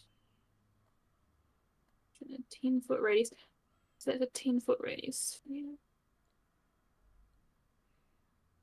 Okay, so I'm going to cast a spell. So in a 10-foot radius centered on the guy in the middle. Like, wait, as long as it's not going to get Lila. The guy centered on the guy in the middle. Are you considering Shatter? Just because I will let you know that as you saw, there seems to be a silence spell up. So I will just check. So does silence affect not just creatures, it affects spells as well? I just want to check if it... any creature or object inside the sphere is immune to thunder damage. Yeah, you can't cast Shatter inside a silence immune spell. To thunder damage. Oh, immune to thunder damage. Sucks for me. Okay. I will check what was the other spell I was considering, because... Sorry, no, the other spell was literally called Thunder Wave. I will cast Magic Missile to try and get a few of them. Okay. Because also my gauntlets are thunder damage, I think. So I will, target the big tough guys. So I think I get 3 missiles out of that. So I'll just go 1, 2, the guy in the middle, and then 3 with that. Cool. And hope that works, because that would be weird if it didn't. Oh, excuse me. Just first absolutely. Level. You can still hit all of them, so roll the damage on your magic missile. Okay, did you want me to roll each damage separately, or how would you prefer to do it? Because I don't really mind either way. So just 1 damage roll. I'll just do the 1 roll. Yeah, makes it a bit easier. So that's 4 damage. That's force damage. So hopefully that works. Absolutely. And 4 force damage to each of those creatures. And bonus action, I don't think there's anything to hide behind here, so I gain 11 temporary hit points as a bonus action. Nice. Excellent. Because that's the thing I can do. So that was Okay, for and that's your the end of wand. my Was turn. that like a wand of magic missiles? Did you say? Or was that No, that was a normal? spell, like a normal spell. Okay. Yeah. Okay. Cool. Yeah. Cool. For the So magic you missiles, shoot it's out just like a magic regular missiles, spell. and they strike into each of these kobolds. They kind of like get hit back by the force. And they're looking panicked, not being able to understand why they can't hear or say anything. Bringing us to Balren's turn. Cool. Can I get into melee range with the one that got hit with the guiding bolt? Let's check. So it'll take you 5 feet to get there, and then you have whatever movement you have left. 20 feet, yeah. So, sorry, which one was the one that got hit with the guiding bolt then? This one here. So yeah, you can definitely get here. Yeah, cool. So I would have got to the bottom of the stairs, seen one was glowing, and I would have said, aim for the stars, then rushed into it. You start saying, aim for the with- stars! And then as you get through the zone of like silence, your voice just cuts off. As you land into the silence area, immediately noticing that. I swing my great axe, bell axe, 24 to hit for 13 slashing damage. Nice. The perfect amount of damage because it only has 13 hit points left. So what happens as you slash into this kobold sorcerer?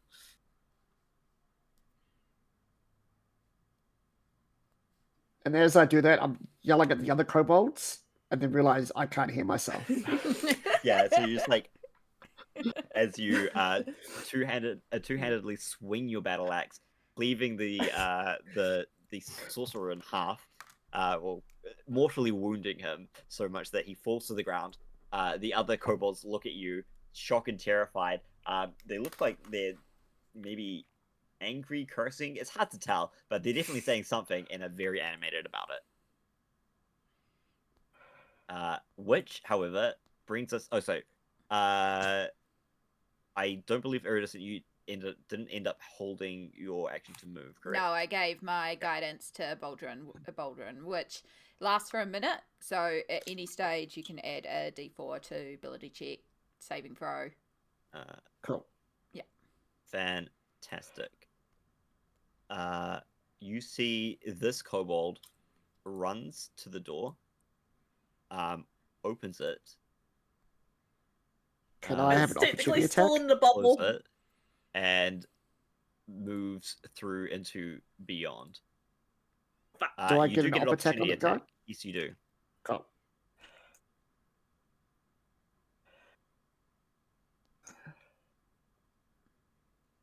As he runs away, you cut him down, and he falls dead on the ground. And I very much say something really smart and witty, but no one can hear me. Yep. So this kobold instead will run into the corridor beyond there. However, these two will move up and flank on either side of you, Balren, and they're going to go for their full round of attacks on you. So their friend go down. Let's see how they do though. They pull out these like long spears, and will attempt to attack. So one's a 17 to hit, and the other 17 is hits. and the other is a 22, so that's 2 hits.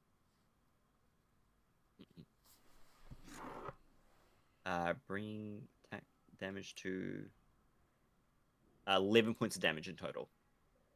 Cool. But they make 2 spear attacks, so they will go for another round of attacks as well. Let's see. But I believe both of these attacks will miss. Okay. So yeah, two hits and 2 misses as they just start like jabbing you with their spears. You manage to defend yourself from 2 of those attacks, but are nicked with the other 2, dealing a little bit of damage to you. And the sorcerer is dead. So that brings us to Sir Igwald instead. And he still is kind of stuck behind you there, Iridescent. So he once again just waits his turn and just like, after you. I'm so sorry. I promise I'll move now. Not at all. I'm sure that everybody in front of us has got the situation very well handled at the Definitely. moment. And I appreciate the patience as well. Some people are very, very mean. Like, they try to push your wheelchair out of the way without asking. Like, you never touch somebody's wheelchair without permission. What It's a just rude. dangerous thing to do. Very rude indeed. Well, you know, long life and everything. I'm coming, you know, into my 70s, so, well... As we meander down the stairs very slowly. Yeah, we just, like, slowly walk down the stairs. So he would just use that reaction to walk out down after you, bringing us to your turn, so... Perfect. Alright, so I finally get down to the room. Yes. So you get down. It takes you 15 feet of movement to get to this Cool. point here. Yep, so I still have another 15 because 25 gnome and then I get an extra 5 with the wheelchair because I'm a little faster in the wheelchair. So I'm going to... Oh, that's 5, 10, 15. I'm going to move right to the side here because I know that Igwell is still coming down the stairs. Yeah, so Igwald comes and steps into the silenced area, just says, "Very nice to see you all," and he walks into the silenced area, standing next to Mischief there. Which is perfect because I was about to, having seen Balren have like some damage, cast out and then be like, "Oh, he won't hear me. Okay, we won't do healing word."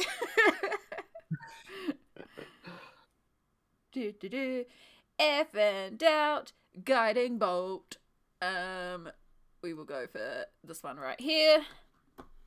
What? Yep. So we want a...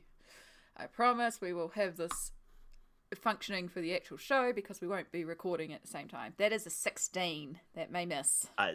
16 actually hits. Oh, fantastic. So it is using my star map version, so that is 4d6. 17 points of radiant damage, please. You deal a massive 17. Oof. It takes the brunt of the attack, starts to glow once again, making him a beacon for the next person's attack. Yeah, and quite injured as well. Fantastic. And then I have no biting actions that we will do. So that's my turn. Bringing us to Lila's turn. Yes, so I'm going to run into my bubble and attack this cobalt. Yep, the one to below. Yep, with my mace. Yes, and go ahead and do that with advantage from the flanking that you're getting.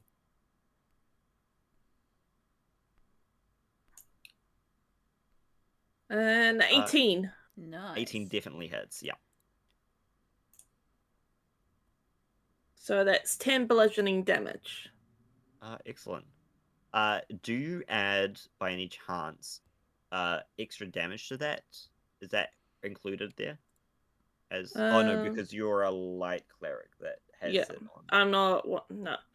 Okay. It's only a +2. Yeah, it's just a +2 to both attacks and damage with the mace. And then I'm gonna go around and go towards the door, if I can. Yeah, absolutely. And have a peek in the doorway to see what to expect, especially after that cobalt didn't runner. All right. So you open the door, and you good thing you just don't immediately move into it, because as you peek in, you see that there is a deathly spike trap right in this doorway, and you can see that the kobold has nimbly jumped over it, knowing that it was there. So your wording there has saved you. As you can see, the spike trap there, some little bones and skulls in there as well. All right. Okay. I believe that's probably all of your movement, correct? Yes,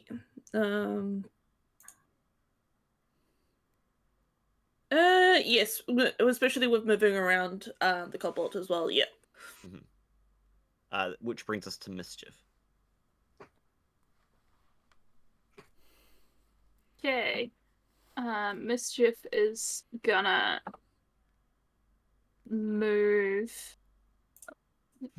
here and try and firebolt this guy. All right. Yeah. Go ahead. It's 21 to hit. 21 definitely hits. Yeah.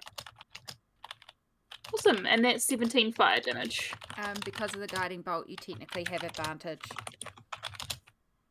Right. If you want to go. That's ahead true. I and did forget about that. Yep, fish for the fish crit. for the crit.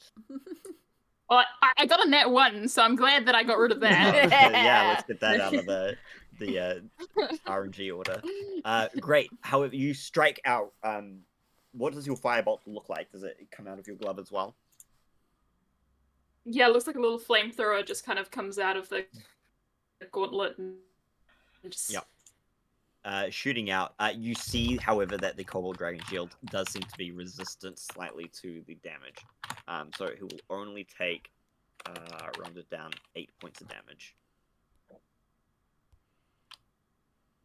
That is no problem. And I will then move into the Cone of Silence. 5, 10. Just to here to try and help out Balren if need be. And end my turn there. Excellent. Balren, it is your turn. Can I see the spike pit from this angle, or is it beyond my line of sight? Can you see it from your character? Does the door work? Can you see through there? I mean, I can't. I think I can. I don't know. Can I? Because at the moment it looks like I've got line of sight from everyone's token. Yeah, I guess check. Yeah, I can see it through the door. Cool. So if you can see it through the door, then yeah, you have line Cool. of sight of it. Yeah. I want to grapple this kobold. Okay. So that is a contested strength athletics check. Yep, and I also believe I have guidance, right? You do indeed. You do I have not cast anything that involves concentration. Yeah, with a 13, that is far superior. Well, 16 far superior to the kobold's 4. You successfully wrap your arm just like around his head. Like it's like a little child. You've put him into a headlock. And as he kind of like struggles, goes attempts to scream. I then want to move 10 feet, dragging him. Yep. Where would you then like to dropping drag him over my head into the pit. Okay, I'm going to get you to make just an athletics check one more time to just like. If he's coming by me, I'm just going to put my hands up to like stop anyone running past into it. Yeah. But I think Balren's seen it, so he kind of sees what you're doing and goes ahead to throw the kobold. Just give me a 13. 13's easily enough to throw the kobold over into the spike pit. Oh. Nice. Use the map against them. Because your 13 easily beats their their natural 1 on their resistance check there. You throw them just woof. They just soar over Lila, dropping into the spike pit. You just hear this absolutely nothing because we're still in the silence. And they will take a hefty amount of damage from that. So 48 damage from the spike pit as they slam into it for a big old 19 points of damage, which is enough to drop them to 0, killing them.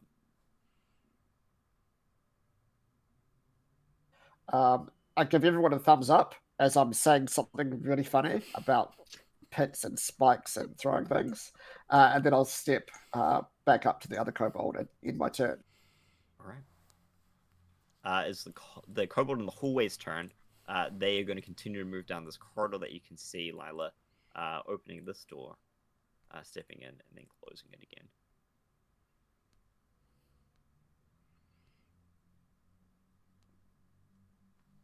Cool. Bringing us to the last remaining kobold's turn here. He is going to... take the disengage action and move himself over to this door over here. But however, he doesn't have anything, so that's gonna open the door, step in, and then close the door.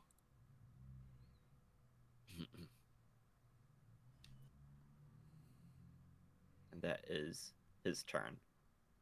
Bringing us to Sir Igwald's turn, and he will just kind of go after and open the door as well. But oh yeah, and then make his like one attack that he can do. Opening was a free action for him, for everyone, and just pulling out his longsword, he just goes as he strikes down for a miss on the first attack and a hit on the second attack, which is just enough to drop him to 0 hit points.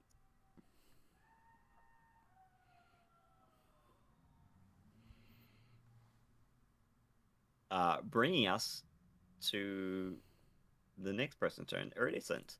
One kobold has seemed to have gotten away. The rest of your friends are inside this zone of silence and unable to hear anything that you have to say. But it does seem like that all the current threats have been disposed of. Just one little kobold seems to have gotten away out through that left-hand corridor.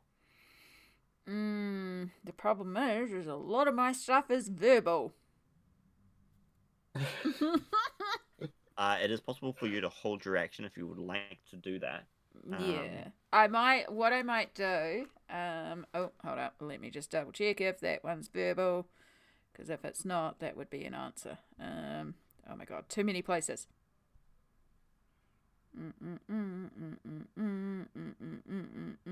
No, you're verbal. Verbal. Because I was going to say I would hold an action until the door's open, but what can I hold that isn't verbal? Legit, like, so many of my spells are verbal. Oh, can I, as a free action, because once I'm seeing all the kobolds are dead, can I drop it? Yeah, I don't see why not. Thank you. You've made my life way easier now. Elia's just gonna go, sorry! No, it was good. It was really good. It stopped them doing stuff too, because they clearly had magic. As I come racing up to here, and I would like to hold a guiding bolt for the moment that door's open. I have a 240 feet range on it, so okay, yeah.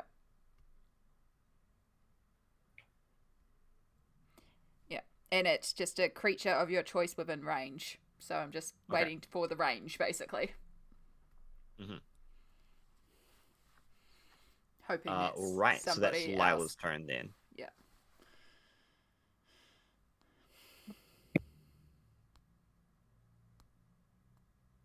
So Lila, you have the door, the spike pin in front of you, and then at the end of that hallway is the door, which that last kobold has gone behind. Okay.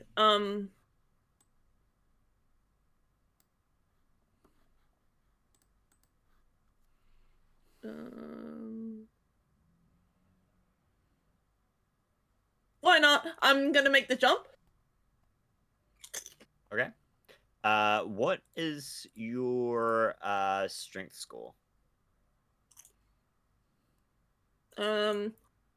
Oh, goodness. 12. So you could make this as a running jump if you would want to.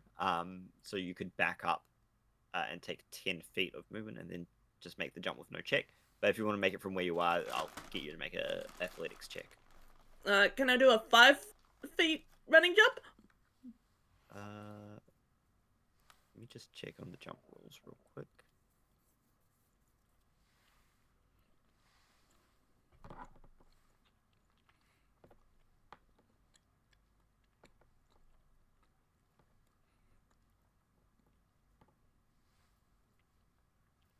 So you need to move at least 10 feet immediately before your jump. So if you just move 5 feet and then jump, I'll get you to make a check. It won't be too hard. It will just be a DC 10 athletics check. But if you...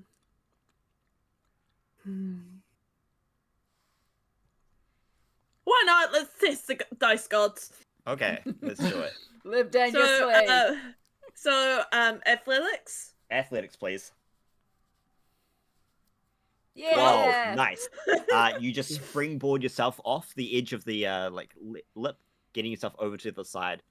Using the kobold a little bit to. Yeah, just like bounce off his head, little Mario style. Doing. All right, and then go right down to the door.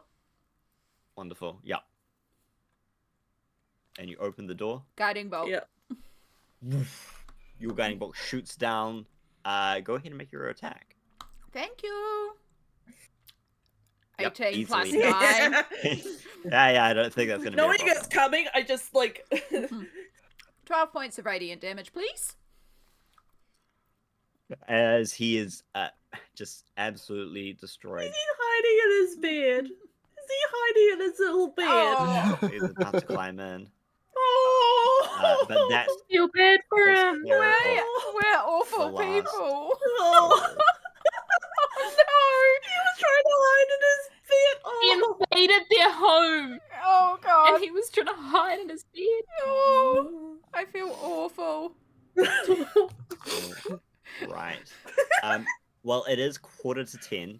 I think this is a good little place to kind of like wrap up for tonight. Mm-hmm. I'm gonna put a poll in. I think I can probably do Thursday, Friday, Saturday next week for people that want to jump in for one last game, which would be really nice to see. Perfect. But All right. I have dinner plans with friends, Before so we get that's too me. technical, I'll just finish the recording before we start revealing stuff on the internet, shall we? Well, they can cut things off. They can edit it. Sometimes it's not a natural ending, you know? Sometimes it's kind of weird to figure out where to stop it.